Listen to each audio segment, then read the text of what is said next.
का हो टमाटर मैडम, का बनेले बड़ू आज खाना में? लावा तनी खा के देखल जाओ कैसन लागता खाना के टेस्टिंग। आज खाना ठीक ना लगी ना तो तोहर कपार पर खाना फेंका जाई। समझलू टमाटर मैडम? का हो आलू सैया, तू हरदम गरमाइले रहेलू, तोहरा के कपार काव ना ठंडा रहेला।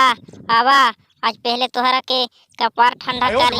हाँ रानी, कर दा हमार कपार ठंडा, हमहू गरमाइले बानी तोहरा के देख के। का हो आलू बबुआ, केकरा के देख के गरमाइल बनी? ना बैगन भाभी, केकरो के देख के ना गरमाइल बनी, हमनी दोनों आपस में बात करत तानी।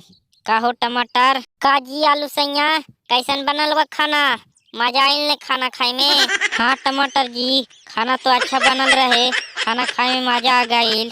का जी आलू बबुआ, अपना मेहरी के हाथ से हमरा के खाना ना खिलाइबा? खिलाएं भौजी, जरूर खिलाएं। आज यह आज रात के तोहरों के हम खिलाएं अपन वाला खाना।